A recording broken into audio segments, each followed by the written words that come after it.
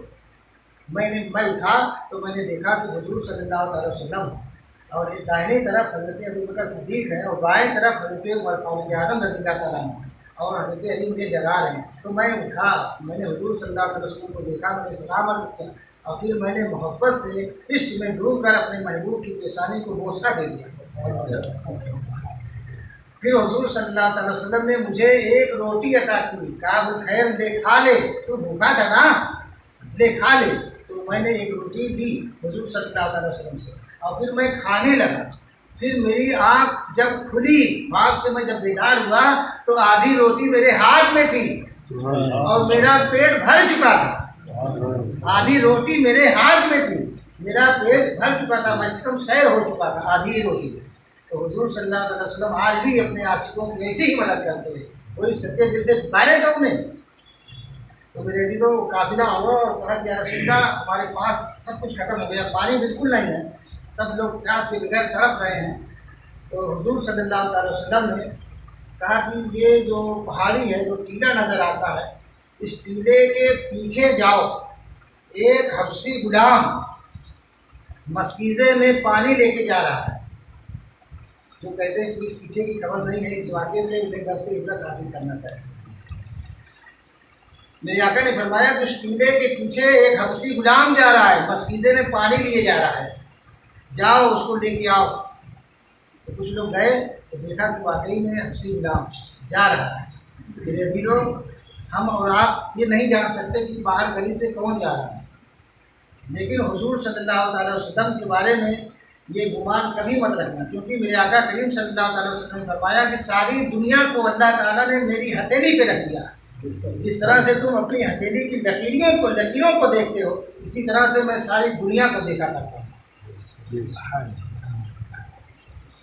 اسی طرح سے میں ساری دنیا کو دیکھتا ہوں، سب کا مشاہدہ کرتا ہوں۔ تو آج یہاں پر ہم لوگ بیٹھ کے اللہ اس کے رسول کا ذکر کر رہے ہیں، حضور مدینے سے سماعت فرما رہے ہیں، ہمیں دیکھ رہے ہیں، ہمیں یقین ہے۔ تو کہا جاؤ پہاڑی کے اس پار، اور ایک حبشی غلام ہے، مسجدہ میں پانی لیے جا رہا ہے، اس کو لے کے آؤ۔ وہ لوگ گئے اور لے کے آئے، وہ چلا گیا، غلام آیا تو حضور صلی اللہ علیہ وسلم نے مسکیزے پر اپنا دست انور پھیر دیا اور اس کا منہ کھول دیا اور کہا کہ اب پانی پیو۔ پورے کارواں نے، پورے قافلے نے پانی پیا، اور میرے آقا نے فرمایا، کونین کے والی نے ارشاد فرمایا کہ اپنے اپنے برتنوں کو بھی بھر لو۔ لوگوں نے اپنے برتنوں کو بھی بھر لیا، اپنے اونٹوں کو، جانوروں کو بھی خوب سیراب کیا۔ اتنا ایک مسکیزہ پانی ہے، ایک گگری پانی ہے، ایک گگری پانی ہے۔ اسی طرح سمجھ میں آتی ہے بات کہ پورا نا ساگر خواجہ کے کاسے میں کیسے آ گیا، یہ علموں کی بات ہے۔ یہ ولیوں کے جو نبی ہیں ان کی بات ہے، ایک مسجدے میں سارا کارواں سارا قافلہ سیلاب ہو گیا اور پانی بچا کا بچا رہ گیا۔ ایک بات یہاں پہ میں عرض کر دوں بہت ضروری ہے، میرے آقا کریم صلی اللہ تعالی وسلم نے دستے اقدس کو پھیرا، یعنی یہ ایک سبب ہے، یہ عالم اسباب ہے، تاکہ جب تم سبب کے ذریعے کوئی کام کرو گے تو یہ سرکار کی سنت ہو جائے گی، سبب۔ تو حضور نے پھیر دیا، یعنی ایک سبب استعمال کیا، ایک سبب، یعنی کوئی بھی جیسے مثال کے طور پہ آپ کو دریا کے اس پار جانا ہے تو کشتی کے ذریعے جانا، کمانا ہے تو تجارت کرو، مال خریدو، یہ ڈبل مت بناؤ، ڈبل کے چکر میں مت پڑو، یہ ڈالر فالر کا جو معاملہ ہے یہ حرام ہے، حرام بالکل، اس میں کوئی گنجائش ہی نہیں۔ سبب استعمال کرو، کاروبار کرو، خود کارخانے لگاؤ، اللہ تعالیٰ نے جو جائز طریقے بتائے ہیں، جو اس کے محدود نے بتائے، اس راستے سے رزق حاصل کرو۔ جب اس کی حلال جائے گا تو تمہیں تو اچھی بات تمہیں اچھی لگے گی، اور اس کی حرام جب جائے گا تو اچھی بات تمہیں کڑوی لگے گی، خراب لگے گی، اچھے خراب لگیں گے تمہیں، اور جب اچھی غذا کھاؤ گے تو اچھے لوگ تمہیں اچھے لگیں گے، اس کا ایک فائدہ یہ بھی ہے۔ اور اگر اچھے لوگ خراب لگنے لگیں تو وہ اپنی غذا کا جائزہ لیں، تو میرے دلوں گاڑی میں پٹرول اچھا ڈالا کرو، یہ گاڑی ہے پٹرول اس میں اچھا ڈالا کرو، تو حلال غذا یہ اچھا پٹرول ہے۔ تو حضور صلی اللہ تعالی وسلم نے سب کو سیراب کر دیا، اور پھر اس کے بعد جب یہ منظر دیکھ رہا تھا وہ حبشی غلام، تو اس نے کہا کہ یا رسول اللہ صلی اللہ علیہ وسلم، اب جو ہے میں مسلمان ہونا چاہتا ہوں، مجھے جو ہے کلمہ پڑھا کے اب مسلمان کر دیجیے۔ وہ بہت متاثر ہوئے، وہ سمجھ گیا کہ واقعی یہ اللہ کے نبی ہیں، یہ اللہ کے رسول ہیں۔ ایک عام انسان ایسا تصرف اور ایسا اختیار کا مالک نہیں ہو سکتا کہ یہ چھوٹے سے برتن سے اتنے بڑے کارواں کو سیراب کر دے، یہ عام آدمی کی بات نہیں ہے، یہ عام آدمی یہ کام نہیں کر سکتا، یہ واقعی یہ اللہ کے نبی ہیں۔ وہ مسلمان ہو گیا، جب مسلمان ہو گیا تو اس نے کہا کہ یہ اللہ کے رسول صلی اللہ علیہ وسلم اتنا کرم اور فرما دیں، جیسے میرے دل کی دنیا کو روشن کیا ہے، چمکایا ہے، میرے چہرے کو بھی چمکا دیجیے، میرے چہرے کو بھی روشن والا بنا دیجیے، اجالا کر دیجیے، میں سیاہ ہوں، میں کالا ہوں۔ یا رسول اللہ صلی اللہ علیہ وسلم اپنا دستے اقدس کو، میرے دستے انور کو میرے چہرے پہ پھیر دے تاکہ میں گورا ہو جاؤں۔ تو میرے آقا کریم صلی اللہ علیہ وسلم نے اپنے دستے انور کو، دستے نورانی کو اس کے چہرے پہ پھیرا تو اس کا سیاہ رنگ سفید میں تبدیل ہو گیا، اور وہ کالا تھا گورا ہو گیا، خوبصورت ہو گیا۔ اسی کو تو اعلیٰ حضرت نے فرمایا چمک اس سے پاتے ہیں سب پانے والے، میرا دل بھی چمکا دے چمکانے والے۔ حضور صلی اللہ علیہ وسلم ظاہر کو بھی چمکانے والے ہیں، باطن کو بھی چمکانے والے ہیں، وہ ایسے چمکانے والے ہیں۔ بس وہی اس سورج کی سواؤں کے قریب میں تو آئے، پھر وہ سورج دیکھو کیسا چمکاتا ہے۔ تو میرے عزیزو بہت متاثر ہوا، مسلمان ہوا، اور اس کے چہرے میں بھی تبدیلی آئی، کالا تھا، سیاہ تھا، سفید ہو گیا۔ اب جو ہے مسجدہ لے کر وہ اپنے مالک کے پاس جانے لگا، گیا تو مالک سے کہا کہ یہ میں پانی لے کے آیا ہوں۔ تو کہا کہ کون ہے تو؟ کہا میں مالک ہے آقا، میں تیرا غلام ہوں۔ کہا میرا غلام تو حبشی تھا، کالا تھا، تو گورا ہے، تو میرا غلام نہیں ہو سکتا۔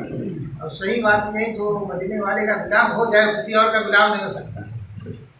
تو کہا کہ نہیں آقا، نہیں مالک، میں تیرا غلام ہوں، اور یہ واقعہ میرے ساتھ پیش آیا ہے، ایک چمکانے والے نے میرے دل کو بھی چمکا دیا، میرے چہرے کو بھی چمکا دیا۔ بہت متاثر ہوا اس کا مالک، کہا اچھا چل ٹھیک ہے، جب وہ ایسا چمکاتے ہیں تو اب میں تو ان سے متاثر ہوں، ذرا میں بھی تو دیکھوں۔ جب وہ قریب آیا تو نورانی چہرہ دیکھ کے اس کا دل بھی روشن ہو گیا، اس کا شرک اور کفر کی سیاہی بھی دھل گئی، اور وہ بھی ہلکا بگوش اسلام ہو گیا، وہ بھی مسلمان ہو گیا۔ تو حضور صلی اللہ علیہ وسلم ایسا چمکانے والے۔ میرے دل یہاں پہ سیاہی کی بات آئی تھی، کالے پن کی بات آئی تھی، حبشی جو ہوتے ہیں یہ کالے ہوتے ہیں۔ ایک یہاں پہ بات عرض کرتا ہوں، بہت ضروری ہے۔